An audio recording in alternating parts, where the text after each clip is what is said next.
लेकिन फिर वही एक दिन सीज फायर हो गया।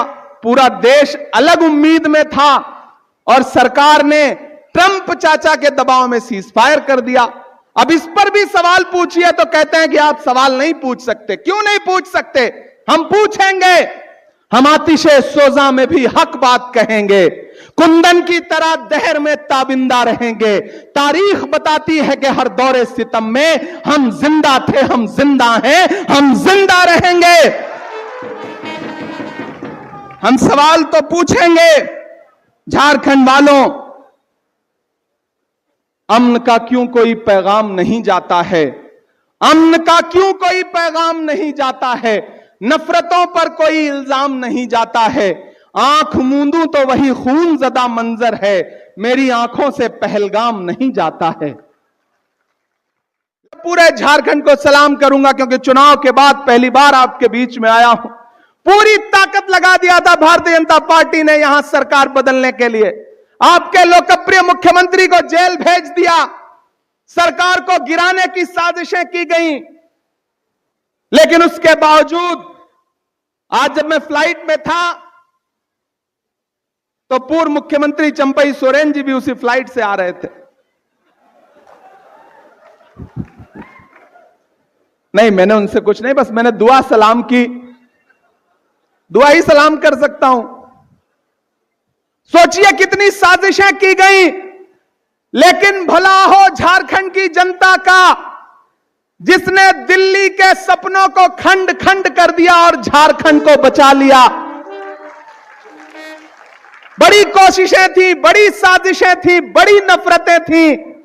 वो असम से एक मुख्यमंत्री यहां छोड़े गए थे जो सुबह शाम जिस भाषा का इस्तेमाल कर रहे थे वही भारतीय जनता पार्टी का चरित्र है।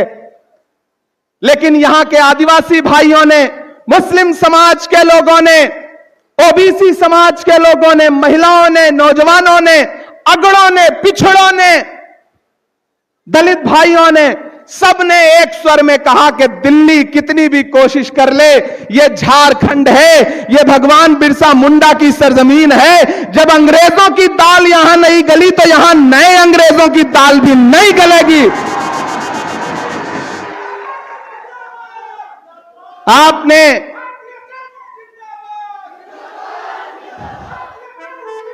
और जोर से लगाइए नारा ना, भारतीय सेना जिंदाबाद, इंडियन आर्मी जिंदाबाद, भारतीय सेना जिंदाबाद, इंडियन आर्मी जिंदाबाद। ये आपके नारे, ये गगनचुंबी नारे इस बात के गवाह हैं कि कांग्रेस पार्टी के एक एक शख्स की रगों में गरम सिंदूर नहीं, भारत की मोहब्बत बहती है, यहां की वतन परस्ती का लहू बहता है। हम सेना के नाम पे राजनीति नहीं करते हैं। राहुल गांधी जी ने जिस संजीदगी के साथ इस सरकार का इस मुद्दे पर समर्थन किया है वो बिरला है। वो अपने आप में इस बात का सबूत है और आने वाली नस्लें इस बात को याद रखेंगी। याद करिए, जब मुंबई में अटैक हुआ था उस समय यूपीए की सरकार थी, कुछ आतंकवादी पकड़े गए थे, हमारे लोग शहीद हुए थे। तब गुजरात के तत्कालीन मुख्यमंत्री जो आज भारत के प्रधानमंत्री हैं नरेंद्र मोदी जी, वहां प्रेस कॉन्फ्रेंस करने के लिए पहुंचे थे। आंसू नहीं पहुंचा था, उन्होंने राजनीति की थी। लेकिन पूरी कांग्रेस पार्टी पूरे जोश के साथ खड़ी है इस मुद्दे पर और सरकार से कहती रही कि आप आगे बढ़िए, नामो निशान मिटाइए आतंक का। लेकिन फिर वही एक दिन सीज फायर हो गया। पूरा देश अलग उम्मीद में था और सरकार ने ट्रंप चाचा के दबाव में सीज फायर कर दिया। अब इस पर भी सवाल पूछिए तो कहते हैं कि आप सवाल नहीं पूछ सकते। क्यों नहीं पूछ सकते? हम पूछेंगे। हम आतिशे सोजा में भी हक बात कहेंगे, कुंदन की तरह दहर में ताबिंदा रहेंगे। तारीख बताती है कि हर दौरे सितम में हम जिंदा थे, हम जिंदा हैं, हम जिंदा रहेंगे। हम सवाल तो पूछेंगे। झारखंड वालों, अमन का क्यों कोई पैगाम नहीं जाता है? अमन का क्यों कोई पैगाम नहीं जाता है? नफरतों पर कोई इल्जाम नहीं जाता है। आंख मूंदूं तो वही खून ज़दा मंजर है, मेरी आंखों से पहलगाम नहीं जाता है।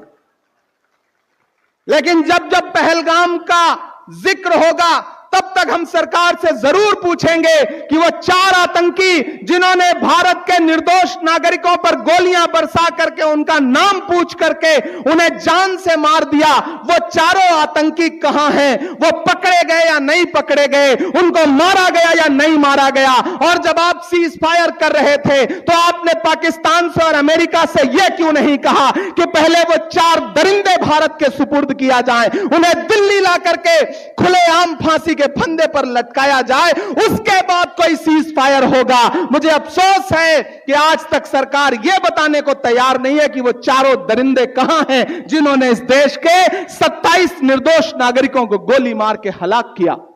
हम सवाल तो पूछेंगे, सवाल तो पूछना पड़ेगा साथियों।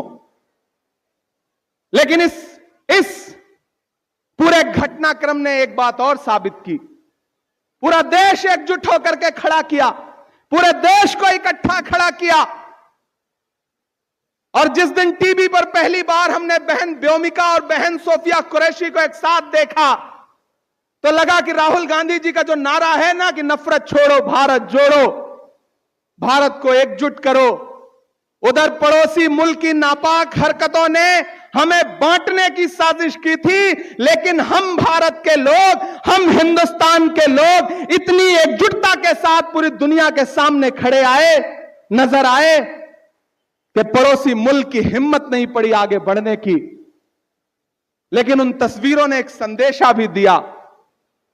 वो संदेशा यह था कि ये किसने कह दिया तुमसे कि बस पंचर बनाते हैं। कमजोर तालियों के साथ नहीं सुनना है इस बात को। यह किसने कह दिया तुमसे कि बस पंचर बनाते हैं, वतन पर हंस के जो कट जाएं ऐसे सर बनाते हैं। जब भी इस मुल्क को लहू की जरूरत पड़ेगी, मैं यहां इटकी के मैदान में खड़ा होकर यह कह रहा हूं, मैंने वक्फ बिल पर बोलते हुए देश की संसद में भी यह बात कही थी कि मंत्री जी जब भी इस देश को लहू की जरूरत पड़ेगी आपसे 2 कदम आगे इमरान खड़ा मिलेगा। और इस बार यह साबित भी हुआ और यह अरसे से साबित होता जा रहा है।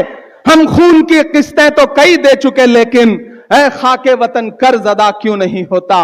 मैं तो इस सरकार से कहना चाहता हूं कि ये जो सोशल मीडिया पे नफरतों की बातें करते हैं, ये जो पहचान देख करके, कपड़े देख करके लोगों के साथ बुरा सुलूक करते हैं, भारत के नागरिकों को बांटने की साजिश करते हैं, उन नफरत वाले लोगों पर लगाम लगाइए। क्योंकि हम ऐसे समाज का हिस्सा हैं कि जब ब्रिगेडियर उस्मान को इस देश के लिए खून देने की जरूरत पड़ी तो ब्रिगेडियर उस्मान सबसे आगे खड़े हुए।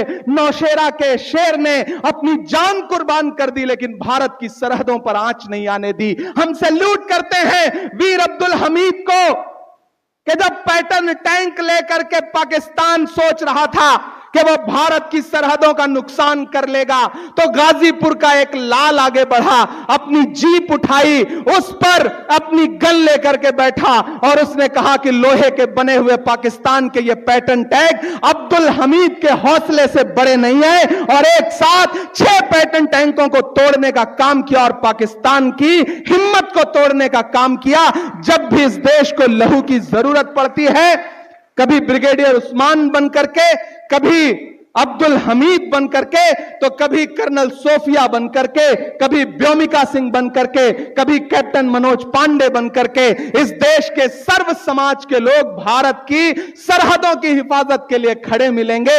इसलिए सरकार में बैठे हुए लोगों, आपसे गुजारिश है कि ऑपरेशन सिंदूर की क्रेडिट भारत की सेना को जाती है, प्रधानमंत्री जी के पोस्टरों को नहीं जाती है, भाजपा को नहीं जाती है।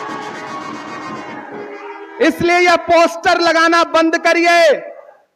विपक्ष आपको सेना के नाम पे वोट नहीं मांगने देगा। विपक्ष खड़ा होकर के सवाल पूछेगा। विपक्ष सवाल पूछेगा कि वो चारों दरिंदे कब वापस आएंगे, कब उनको ला करके खुलेआम फांसी के फंदे पर लटकाया जाएगा। विपक्ष सवाल पूछेगा कि भारत जो एक संप्रभु राष्ट्र है, ऐसी कौन सी मजबूरी थी कि सीज फायर की सूचना ट्रंप ने दुनिया को दी। विपक्ष सवाल पूछेगा। विपक्ष सवाल पूछेगा कि जब रात के 8 बजे प्रधानमंत्री जी देश को संबोधित करने जा रहे थे, तो उससे आधे घंटे पहले ट्रंप ने दुनिया को संबोधित करके बताया कि हमने व्यापार के दबाव में सीज फायर करवाया। मेरे भाइयों, सवाल तो इन सारी चीजों पर बनता ही है और हम सवाल पूछेंगे ही। आखिर में आपने पिछले कई घंटे से बहुत भाषण सुने हैं।